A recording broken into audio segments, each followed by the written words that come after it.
Well, welcome back to my shop again. Today is another really short little video. And what I'm going to do today is talk about after you got your rings glued in, or your segments, glued into circles, then you got to turn them into a turning. So the first problem is I got a bunch of rings here. We're going to pretend they're for a turning. They're not really. They're just leftover rings I got. I've got bunches of them. But we'll just pretend these are for a turning. So you got your segments glued into a ring. First thing you have to do is get them flat. Now, there's a couple of ways I found easy to do this.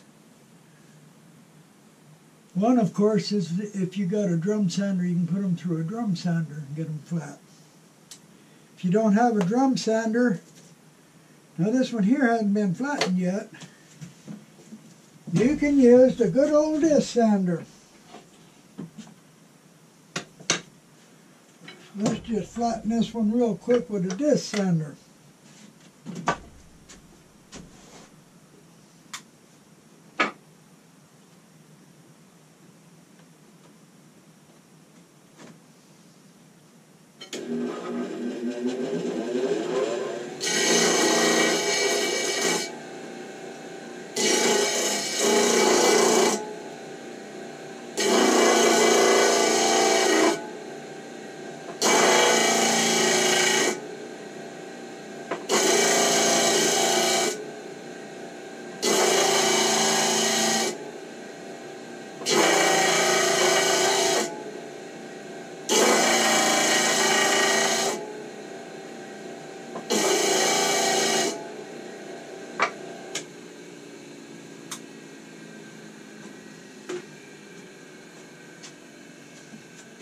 Okay, I got one side flattened. I'm not going to go ahead and do the other side. There's no need to right now.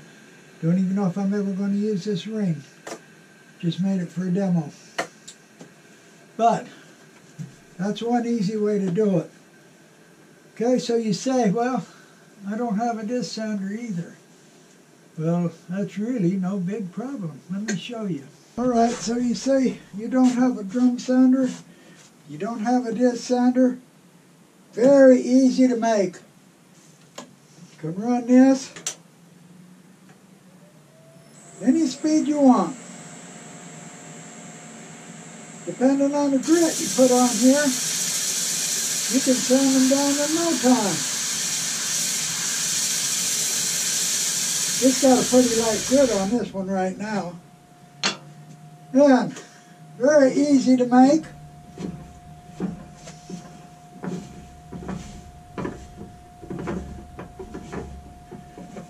It's a homemade faceplate using a 1x8 nut, and a flat piece glued onto it. Nothing to it. And then, of course, the sandpaper, whatever grit you desire. Of course, now my lathe has a 1 1/4x8 spindle, but I've got an adapter 1 1/4 to 1x8, so I can use stuff like this and all my old chucks that have 1x8 threads. So I use this adapter quite a bit. So, easy to make, no problem. Now my favorite way of making them flat uses the cold jaws. To do it, you have to have cold jaws or a Longworth chuck or something similar. So I got this on cold jaws, and I'm going to put it on the lathe, turn it flat, just turn it flat a little bit, and then take my sanding board and sand it, and I get a much flatter ring than I do any other way. I have actually taken rings that I've put through the drum sander and they're come out flat. Lay a ruler across them and they're flat. They're nice and flat. But if I put them on the cold jaws and sand them, chalk them and sand them, I find out they can be just a little bit flatter this way. So this is actually the way I do most of them. So I'm going to go ahead and put this over on the lathe. Like I said, this is my favorite method to flatten them. In actuality, I only flatten one side, and I'll show you why later. So I chuck it up, then I'll take a very light cut just to get it down flat, or apparently flat.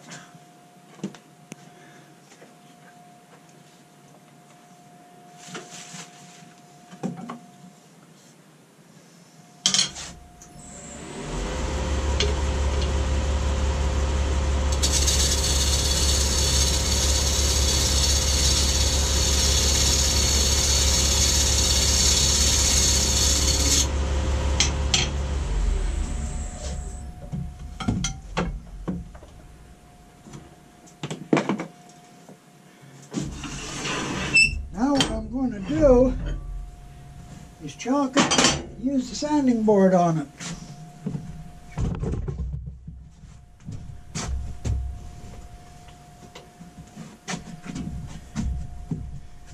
Pink chalk would be good for this wood.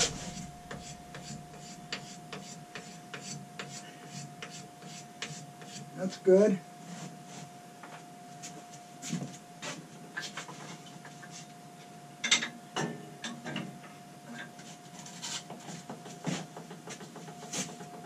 And then put my sanding board on it.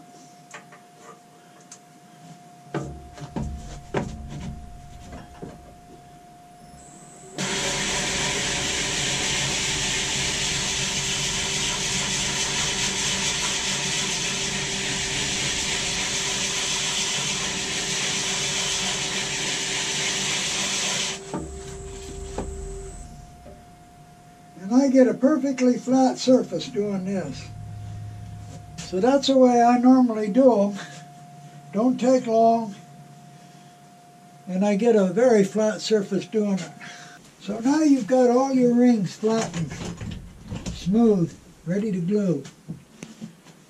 So how are you going to glue them up? Well, if you're using type bound, any of the type bound products, type bound 2, type bound 3, type bound quick and thick, I don't care which one. All over, people will tell you, put glue on them, stack them up, put glue on each one, stack them up, put a clamp on them, or put a weight on them, and let them sit for 24 hours. Well, you can do that, but there's a big problem with that. If you try and clamp them like this, they have a tendency to slip and slide and move, and it's just pure hell trying to get them to line up. Well, there's a much easier way. I'm not actually going to glue these up, but I'll show you an easier way. You take your first 2 rings, you put your glue on it, any of the type bound products. You do a rub joint with it, rub it around about 30 seconds till it starts to grab. You line it up. You let it set for 5 minutes and it will not move. It'll sit there. Then of course you take your next ring and do exactly the same thing. And then let it sit for 5 minutes. And it won't move. And work your way up till you get to the top one.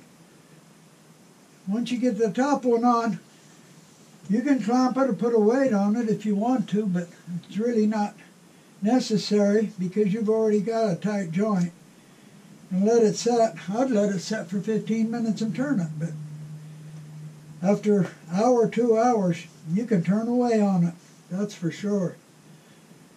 So that is one way to keep it from slipping and sliding. However, it's not the way I prefer to do it. And I'm going to show you exactly how I prefer to do it. This is my favorite way to glue rings on.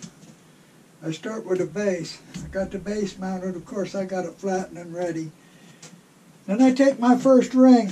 I'll put it in cold jaws. Again, you need cold jaws or Longworth to do this. I got my live adapter for the tailstock on here. What I'll do, you can see it in many videos I've done. I've got a lot of videos on this channel where I've done this.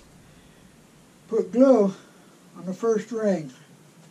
I'm not actually going to glue this ring on, but I'll put glue all over the first ring. Put it in the tailstock.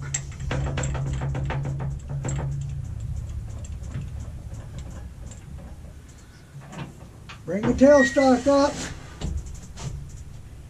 and spin it around. Drag the glue out. Just like a rub joint. Drag it out good. Tighten it a little bit, drag it some more. Then I'll line it up where I want it. Tighten it down a little and let it set for 15 minutes. After 15 minutes, I'll take the cold jaws off of it and get them out of the way. I'll turn the second side flat and sand it just like I did the first one, only now it'll be glued onto the base. And then I'll continue gluing rings on like that, 15 minutes at a time. And I'll normally start turning the inside as I go out, especially if I got a vessel that's big in the middle and narrow at the top, which would be hard to turn otherwise. But that's very, very simple. It's fairly fast, and it gives you a real good joint. Well, like I said, this is a really short and quick video, and a couple of ways you can sand these. But whatever you do, you never ever want to try running them through a planer. You might get away with it a couple of times, but sooner or later you're going to have a disaster if you do. Drum sander, of course there's other ways that it is possible to sand them. I've heard of people doing it on a belt sander. I don't know how good that would work, but if the belt sander's wide enough, I imagine if you keep turning it, it would work out. But again, very, very easy to put a sanding disc on your lathe if you don't have a disc sander, and that'll flatten them for sure. And if you got cold jaws, it's very, very easy to sand them on the lathe itself with holding them with the cold jaws and using a sanding board. And then gluing them up. Again, you can stack them up and clamp them. And if you do, like I said, if you try and put glue on all of them at once and stack them up and clamp them, they're going to slip and slide. But if you glue one at a time, do a rub joint and let it sit for about 5 minutes, it ain't going to move. It'll sit there, and then you can put the next one on every 5 minutes. It don't take long. Or my preferred method is to actually glue them up on the lathe with a tailstock. Super easy to align that way. It's already centered. All you got to do is just rotate it to the right spot, and that's it.